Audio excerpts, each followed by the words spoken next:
नमस्कार, मैं हूं तुषार और आप देख रहे हैं खबर 100। आइए रुख करते हैं आज की खबरों की ओर, पर उससे पहले एक नजर आज की हेडलाइंस पर। भोपाल में महिला कांग्रेस का अधिवेशन आयोजित, पूर्व सीएम कमलनाथ पहुंचे पीसीसी कार्यालय। ग्वालियर में केंद्रीय कृषि मंत्री के बंगले का हुआ घेराव, प्रदर्शनकारियों ने की कृषि कानून वापस लेने की मांग। जोबट में दहेज निवारण बैठक आयोजित, 10 ग्राम पंचायतों के प्रमुखों ने की बैठक।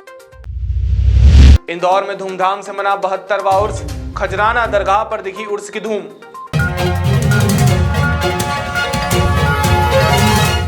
कठीवाड़ा में एकादशी के शुभ अवसर पर खाटू श्याम जी की भव्य भजन संध्या आयोजित की गई और खाटू श्याम बाबा का भव्य दरबार सजाकर अखंड ज्योत जलाकर बाबा श्याम को 56 भोग महाप्रसादी के रूप में चढ़ाए गए। रतलाम से आए श्याम भजन गायककार और रानापुर से सोनल शर्मा ने एक से एक बेहतरीन भजनों की प्रस्तुति दी, जिससे पूरा कठीवाड़ा खाटू श्याम की भक्ति में झूम उठा।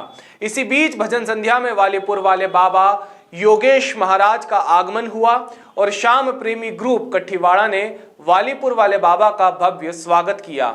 बता दें, यह भजन संध्या संगीता सुजानमल राठौर ने आयोजित की थी।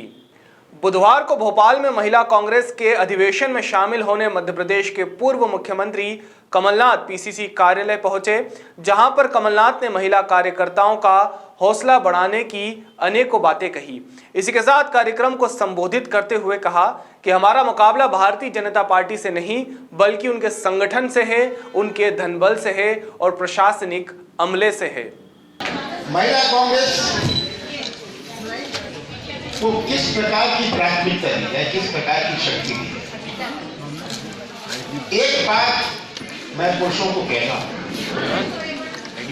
अगर हम चुनाव जीतते हैं तो महिलाओं के कारण जीतते हैं और जब हम हारते हैं हम महिलाओं के कारण हारते हैं। ये भी बात याद रखिए, पूरी बात सुन लीजिए, क्योंकि 10 साल पहले और आज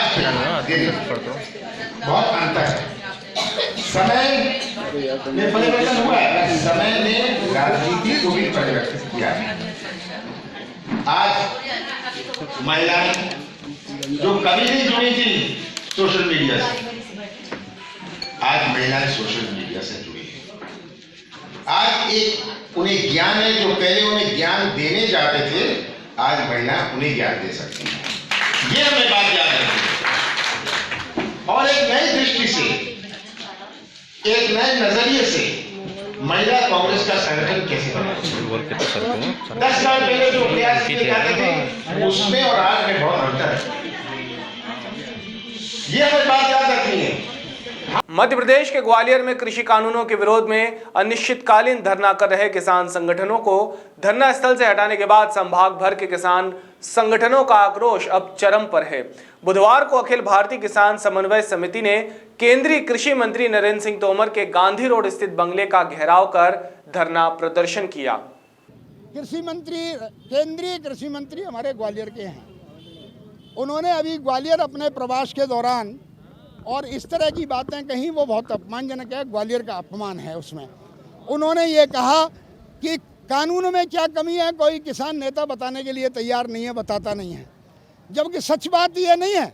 सच ये है कि उनको 12 बार बताया गया है कि ये काले कानून हैं, ये अडानी अंबानी के दबाव में बनाए गए कानून हैं, ये जन विरोधी कानून है, देश विरोधी, कृषि विरोधी कानून है, इन्हें वापस लिया जाना चाहिए, ये उन्हें बताया गया था। लेकिन उन्होंने ग्वालियर में ये कहा तो तमाम किसान नेता इकट्ठे हुए और ये तय किया गया कि ये कानूनों में क्या क्या कमियां हैं, पूरी एक किताब छाप कर लाए हैं। उन्हें देने के लिए उनके बंगले पर वो मिल जाएंगे, ठीक है, नहीं मिलेंगे तो वो भी उनका प्रतिनिधि होगा, जो भी होगा, पीए होगा, उसे दे के जाएंगे और ये कहेंगे ग्वालियर का अपमान मत करो।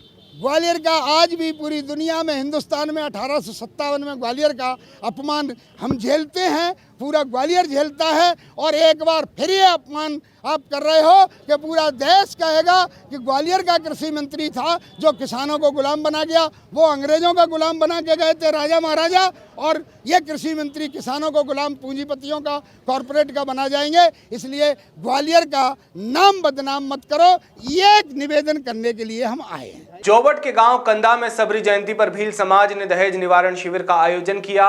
इसमें 10 ग्राम पंचायत के प्रमुखों की आपसी सहमति से दहेज निवारण को लेकर बैठक की गई। गणपत बामनिया ने जानकारी देते हुए बताया कि आदिवासी समाज में विवाह समारोह में करीब 5 लाख रुपए तक का दहेज देना पड़ता है, जिससे आने वाली पीढ़ियों का भविष्य कर्जे में डूबता जा रहा है। इसी के कारण मजबूर होकर लोग गुजरात की ओर पलायन कर रहे हैं। इसी कारण से 10 गांवों के प्रमुखों और लोगों ने सर्वसम्मति से बैठक कर निर्णय लिया कि आने वाले समय में दहेज के रूप में केवल 2,551 रुपये ही दिए जाएंगे। हमारे ग्राम कंदा में भील समाज की बैठक का आयोजन पंच, सरपंच और अन्य सदस्य लोगों द्वारा यहाँ बैठक का आयोजन किया गया है। इसमें मुख्य बिंदु है हमारे दहेज प्रथा का निराकरण के लिए एवं जो लड़की को जबरदस्ती भाग जाए उसके लिए 25,000 का दंड का भी प्रावधान है। और हमारे यहाँ पर हमारे ग्राम कंदा में बेटवासा, चोहली, किला जोबट और देहदला और आसपास के सभी गांव के लोग यहाँ इकट्ठे हुए और हम आज 24 तारीख है, आज सबरी जयंती में, उसके उपलक्ष्य में हमने यहाँ कार्यक्रम आयोजित किया है। और हमारे समाज के सभी लोग भी इस कार्य को सराहना दे रहे हैं कि हमको इतना दहेज लगाना है। इसके बाद हम सब खुशी से दहेज का निराकरण कर रहे हैं। क्या नाम है? मेरा नाम गणपत बामनिया, ग्राम कंदा। आज हमने माँ सबरी जयंती की स्मृति में दहेज निराकरण भील समाज के माध्यम से ग्राम कंदा में जो आयोजन करा है हमारे भील समाज में, उसका मुख्य बिंदु ये रखा है कि दहेज की कुप्रथा भील समाज की, तो दहेज की जो हमने राशि तय करी है, जो हमारा समाज निरंतर कुप्रथा के कारण गिरता जा रहा था, तो दहेज हमने भील समाज ने तय करा है 2,551 में, और उसी में लड़की को हमको देना है चांदी के रूप में एक किलो। और अगर लड़की कहीं भाग जाती है बिना सगाई करी हुए, उसमें सिर्फ 25,000 रुपये दंड देना है और 25,000 ही लेना। यह सर्व आदिवासी भील समाज पूरे जिले भर में बड़े मतलब हर गांव में जोरों जोरों से चल रहा है। हर गांव में बैठक का आयोजन कर हम ये कर रहे हैं। इंदौर के प्रख्यात नाहर शाह वली खजराना दरगाह पर हर साल की तरह इस साल भी 72वां उर्स बड़े धूमधाम और हर्षोल्लास के साथ मनाया गया। उर्स की शुरुआत जिला प्रशासन की ओर से तहसीलदार मोहम्मद सिराज सहित सदर कमेटी के सदस्यों की उपस्थिति में नाहर शाह वली बाबा को चादर पेश कर की गई। इस मौके पर सदर कमेटी ने मास्क वितरण कर सैनिटाइजेशन की भी पूरी व्यवस्था की थी। हजरत सैयद नाहर शाह वली 72वां उर्स होने जा रहा है और बड़ी धूमधाम से एडीएम साहब, एएसपी साहब, सीएसपी साहब, थाना प्रभारी और हमारे रिसीवर सिराज खान जी और 21 सदस्यों के बीच तमाम वरिष्ठ जन और सर्वधर्म हिंदू मुस्लिम एकता पंचायत के बैनर तले चादर पेश की गई। और चादर पेश करने के साथ देश में एकता अखंडता के लिए दुआ की गई और कोरोना महामारी को निजात और इससे शिफा पाने के लिए दुआ की गई। और तमाम 21 जन सदस्य हैं यहाँ पे और करीब 150 वॉलंटियर है। सब डिस्टेंस बनाकर चलेंगे और कोरोना की महामारी से समझाइश देंगे और मास्क वगैरह भी बांटे जा रहे हैं कल से हम लगातार, और सैनिटाइजर भी किया जा रहा है। और 10,000 मास्क करीब बांटे हमने कल से लगा के अभी तक, और 10,000 करीब और 1-2 दिन के अंदर बांटेंगे हम। अभी के लिए केवल इतना ही। बाकी ताज़ा खबरों के लिए जुड़े रहिए खबर 100 के साथ। जनता की बुलंद आवाज़।